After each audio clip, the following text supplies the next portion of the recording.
So, Sensei, to round out the Misfits card, we have one more fight to break down. And we had a feeling that this one was coming. We had a feeling that KSI and Dylan Dennis may need that backup fight. And also, someone that can not only step into a main event for this fight, but possibly can fight the winner regardless.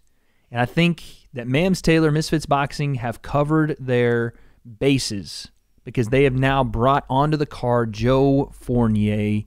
And I got to be honest, I don't know the other gentleman. I don't know his first name. I thought I had a long last name. Because I got two last names. That is... Two, so Christodoulou? Christodoulou? I don't know his first name. So we're just going to call him Chris. Christodoulou is apparently a former UFC fighter. I have to put his name in here because I don't remember this guy. Must have not been UFC vet? I guess. Okay, Mams. All right, Anthony Christodoulou. I guess is the same guy. That does not look like him, but okay. Doesn't look like him. Well, but the beard. The beard is throwing me off. Difference, man. Beard is throwing me off a bit. So anyway, Anthony Christodoulou, as I'm guessing who this gentleman is. Yep, 13-7. Okay, you know he's had a little bit of a career. He had a little run in the UFC. I guess had a couple fights in the UFC. Lost both those. Oh, lost to come on, Tapology or Sherdog. Lost to Scott Holtzman. Shout out Scott Holtzman, Knoxville, Tennessee. But yes, yeah, bro, he's nasty with it. Anthony Christodoulou, 35 years old. He's going to be fighting Joe Fournier. Now, Sensei, we know why Joe Fournier is on this card. This was a potential fight for KSI coming into this thing. So if Dylan Dennis hadn't a side on and whatever happened with Tyron Woodley, Joe Fournier's name was thrown into this mix. Give me your thoughts. You have to think that the reason he's on this card is KSI wants to fight 3 times, 3 times next year. I think he might be the second fight should he go out and have a spectacular performance. What do you think? It makes perfect sense. Yeah. Fournier is the guy we know. The other guy is the guy we don't. So we know that one guy's the prospect, the other guy's the journeyman. Yep. You know. Yep. But this is still dangerous. Still dangerous, but this is 100% Joe Fournier's fight to win or lose. We're talking about 9-0. Yes, he's a little older, but there's 100%. Supposed to be a showcase fight. That's what exactly. This is. There's no doubt about it. Showcase, he should go in, prep it up. Yeah, he should go in and smash this guy. If he wants the KSI fight, he will do that. Now, people have talked about Joe Fournier's record being very much padded, and yes, he had the exhibition with David Haye on Triller, and Haye pretty much just played with him for the entirety of the fight.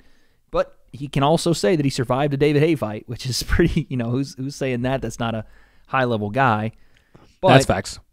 If you're looking at this as a fan, right, Joe Fournier, if it's me, if I'm Joe Fournier, I don't even, my whole venom, my whole thing is not directed at Christodoulou this entire fight week leading up. Press conference, interviews, anything is at KSI. Yeah, it's got to be. Has to be. That's the route. That's the end game. That's the end game. And if you're Joe Fournier, you're because there's so many names that KSI can pick from. He's going to sell with a lot of people. You are pushing hardcore for that fight. And listen, I mean, the Misfits boxing announcement even says it. Fournier returns January 14th. Win potentially sets up a fight with current Misfits cruiser champ KSI. So they know what they're doing. It's pretty simple there. They're setting the table. Setting the table. Let's take a look just quickly at Joe Fournier in case we haven't. Yeah, I haven't seen him. I wanted to see what we're dealing with here. Let's, The people haven't seen him before. This is his last fight on Triller. Problems he poses for the Nightmare. Raycon, by the way, not the headphones because we're not sponsored. Apparently a musician. A guy with not very much experience. Oof. There's Joe. Oof. He's got some shots in the bag now. Got some stuff here. Again, this is not a very experienced and/or good fighter that he's doing this to. I remember this one. Yeah, it's not impressive what he's doing to this guy. Who was in Fournier's corner? Was it a female? Yeah, actually, I can't believe you remember that. It was none other than Julia Rose. That's why I remember. Mm-hmm. It was a very odd situation. That's what I was like. I remember this being odd. Yeah, it was a very weird situation. I don't know what happened there. And then Joe ends the round with a big right hand there. Okay, this is what I remember being quite odd. So this is how he dropped him. Again, Joe doing this versus a guy that's not very good. It's a nice little combo there, but he's got some hammers though. Yeah, that's he can sure. crack. I mean, this guy was a little bit of a smaller guy to begin with, but Joe, listen, he's 9-0. You know, regardless if you like the opponents he beat, if they were any good, he's a 9-0 pro boxer. A guy that does pose a big problem to any influencer, KSI included, outside of a Jake Paul or anybody like that.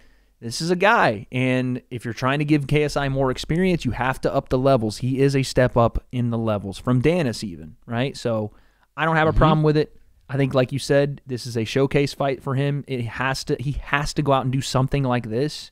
Otherwise, he's going to get left in the dust. That's my thoughts on it. What do you think leading out? Yeah, man, showcase fight, but I think this is good for JJ because this is a guy who looks dangerous. You know what I mean? He's got a good record. Great record. You know, but I think this is a fight for JJ to take. He's dangerous here, but like you said, not a strong opponent. Yeah. But that would be a for KSI, great fight for a step JJ up. preparing it's for a step up. Like honestly, if you wanted to say like what's going to prepare KSI for Jake, is it going to be Joe Fournier or is it going to be Tyron Woodley? You'd still say it's going to be Tyron Woodley. But right. Are we trying to prepare? But I don't know. Boxing wise, I mean, in terms of, you know, pure boxer or puncher, I know Woodley presents different stuff, but Woodley might just, you know.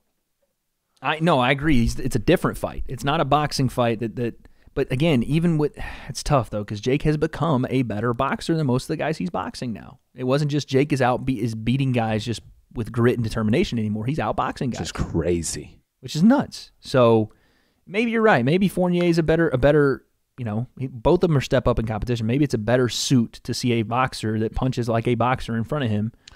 And he's aggressive on the front foot, big time shots, hammers. Whatever it is, KSI needs that step up in competition after Danis, who, again, I know that people don't like that I say this, is a step up. It may not be Tyron Woodley, but it is where JJ is right now. I think it's a good fight. I think it's a competitive fight. We're going to see. Yeah, he just beat Pineda. He just beat Pineda, Goat Pineda and Swarms. So we're going to see. But Joe Fournier, I think, is on this card for a specific reason. It's to fight KSI when he wins and if KSI wins. So it's pretty simple to me. Comment section, would you want to see that fight? Do you want to see Joe Fournier and KSI? Let us know down below.